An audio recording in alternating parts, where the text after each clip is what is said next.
The peoples current में आपका एक लंबे अरसे के बाद पुनः एक बार स्वागत है। हाल ही में पूरे महाराष्ट्र के संदर्भ में आपने जो भी चर्चा सुनी होगी, महाराष्ट्र स्पेशल सिक्योरिटी बिल 2024 का यह बिल 11 जुलाई 2025 को महाराष्ट्र विधानसभा विधिमंडल में रखा गया और यह बिल बहुमत से पारित भी कर लिया गया। हालांकि इस पर कोई वोटिंग डिटेल में नहीं हुई, वो जिसको वॉइस वोटिंग जो कहते हैं, वॉइस वोटिंग के द्वारा ये मंजूर की गई। हालांकि ये विधेयक जब उसको कानून का दर्जा प्राप्त नहीं था, विधेयक से पहले इसके ऊपर बहुत कुछ हरकतें लोगों की ओर से, संस्थाओं की ओर से, ऑर्गेनाइजेशन की ओर से आई हुई थी, जो कि लगभग 12,500 के करीब। विपक्ष के दल का इसको विरोध जरूर रहा, लेकिन जब विधानमंडल में इसके संदर्भ में चर्चा हुई तो कोई भी विरोधी पक्ष इस तरह से या इस लिहाज से इस विधेयक के खिलाफ नहीं टूट पड़ा कि जो लोगों को अपेक्षा थी कि जिस तरह से लोकसभा चुनाव में संविधान बचाओ का नारा दिया गया था, खासतौर पे महाविकास आघाड़ी का जो गठबंधन है, जो कि विपक्ष दल का गठबंधन है। हालांकि वो उस गठबंधन के जो दल है उसमें खास माने तो कांग्रेस, जो कि लोकसभा में उसी संविधान बचाओ का नारा लेकर जो कांग्रेस जन जन तक पहुंची, उस कांग्रेस को 50 से 100 सांसद बढ़ाने का जो मौका मिला, वो संविधान बचाओ का एकमात्र ऐसा नारा रहा कि जो भारतीय जनता पार्टी को 2 पंचवार्षिक के बहुमत के बाद तीसरी पंचवार्षिक में बहुमत नहीं जुटा पाई। यही वजह थी। तो ये जो जन सुरक्षा विधेयक करके महाराष्ट्र में जाना जा रहा है, ये कानून बन गया है। अपेक्षा ये थी कि ये कानून मंजूर ना हो, इस कानून को विरोध हो, क्योंकि इस कानून के संदर्भ में, इस विधेयक के संदर्भ में जो 12,500 शिकायतें मिली हुई थी सरकार की ओर, उसकी अधिकृत जो संख्या है, जो आंकड़ा है, वो तो सरकार ने अभी तक नहीं बताया है। हालांकि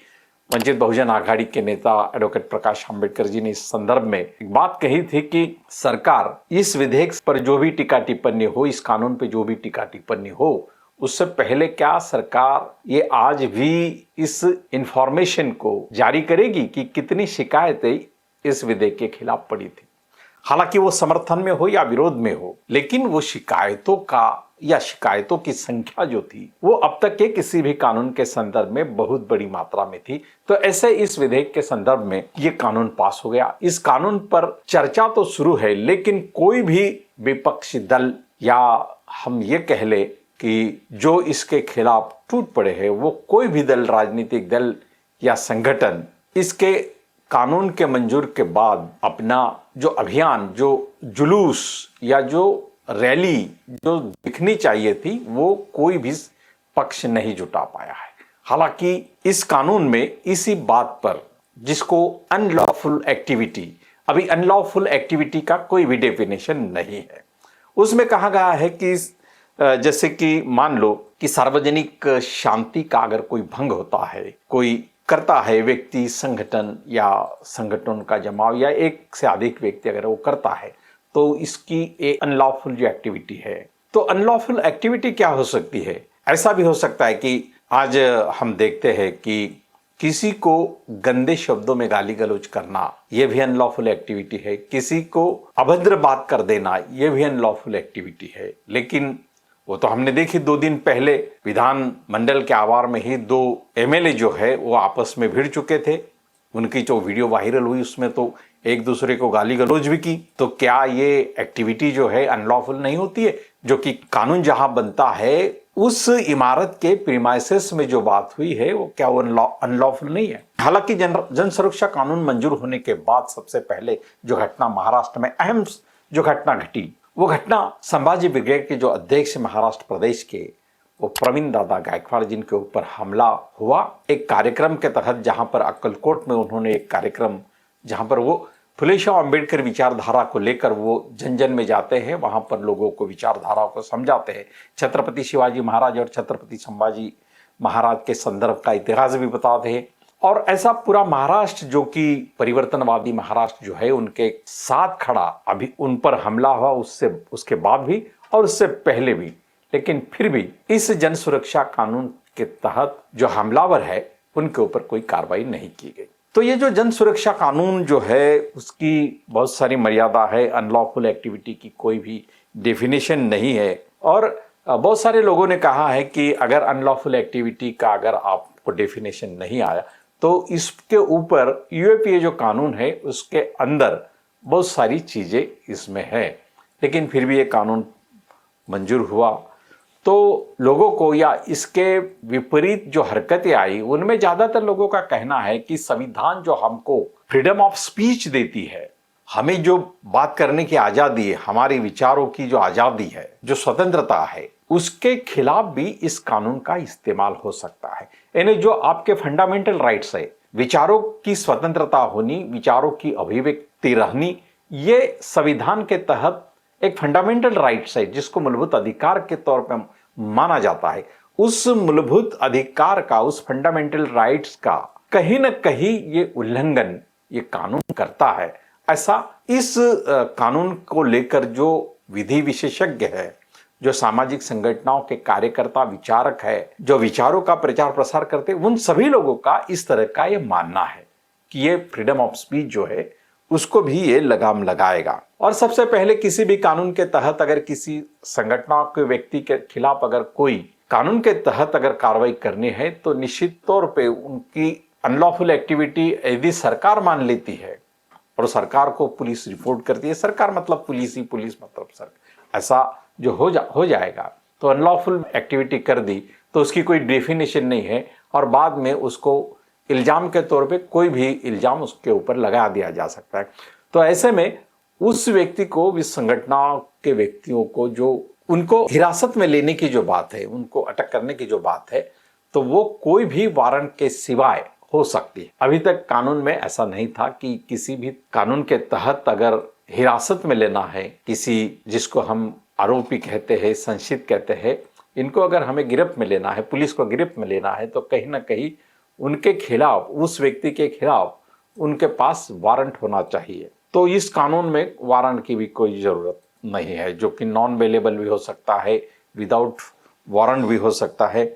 तो यूएपीए में भी इस तरह से नहीं है, कोई ना कोई अनलॉफुल एक्टिविटीज़ का डेफिनेशन उसमें ज़रूर दिया गया है। और हमने कहा कि पहले से ही इसमें ये सारी चीज़ें हैं, लेकिन विपक्षी दल सभागृह में होने के बावजूद और लोगों को अपेक्षा होने के बावजूद विपक्षी दल इस पर टूट नहीं पड़ा। इसकी क्या वजह हो सकती है? हालांकि आज हमने जो देखा समाचारों में या किसी भी अन्य माध्यमों में जो बात चल पड़ी है कि कांग्रेस के हाईकमांड, जो कि महाराष्ट्र के उनके प्रदेश अध्यक्ष सभागृह नेता जो है, उनको कोई नोटिस उन्होंने भेजी है, तो वो उनसे जानना चाहते हैं कि आपने इस कानून के खिलाफ सभागृह में आवाज उस तरह से क्यों नहीं उठाई कि जो लोगों को ऐसा लगता कि ये जमकर विरोध हुआ है विपक्षी दल का।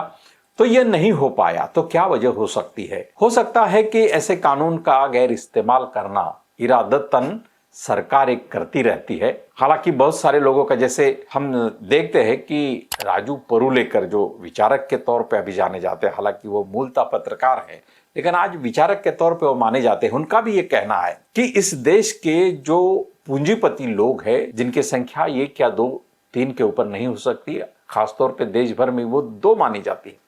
तो ये पूंजीपति लोगों को बड़े बड़े शहरों में और खासतौर पे महाराष्ट्र की जो जमीनें हैं और खासतौर पे मुंबई और मुंबई के इर्द गिर्द जो एमएमआरडी का जो इलाका है, जो कि कसारा और कर्जत तक फैला हुआ है, इधर रायगढ़ तक फैला हुआ है, तो इन एरिया में, एक क्षेत्र में बहुत सारी जमीन जो है अब भी वो इस्तेमाल से परे है,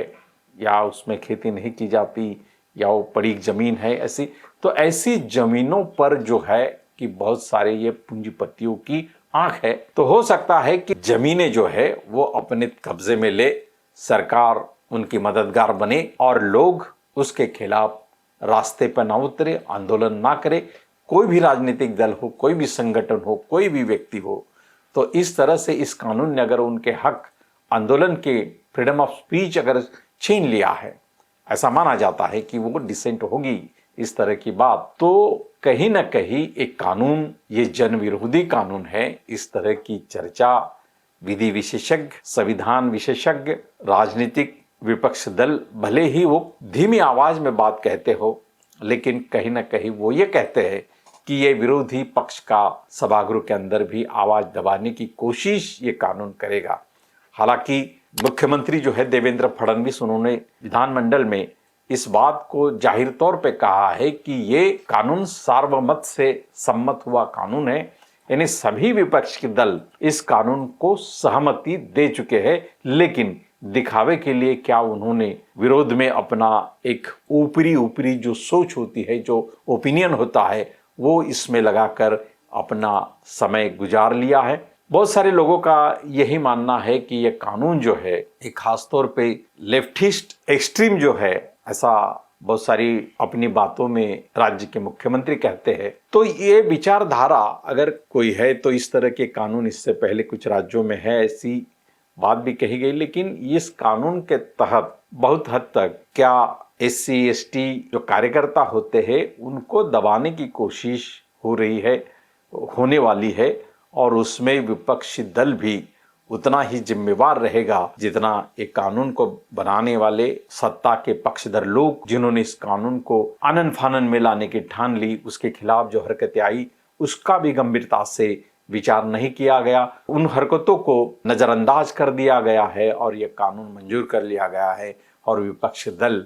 उस ताकत से उसके ऊपर हावी नहीं रहा, वो बात नहीं कर पाया। क्या विपक्षी दल भी ये चाहता है कि राज्य में इस तरह के जो कार्यकर्ता हो उनको अलग अलग संगठन में उनको दबोचा जाए, दबाया जाए? क्या हो सकता है, देखें, इस पर हम विधि विशेषज्ञों के साथ भी बात करेंगे, अब तक की वो बात पहुंचाएंगे। लेकिन ये प्राथमिक तौर पे इस कानून के संदर्भ में हमने जो भी बात आप तक पहुंचाने की कोशिश की है, अपेक्षा है कि ये बात आपको निश्चित तौर पे पसंद आएगी। धन्यवाद।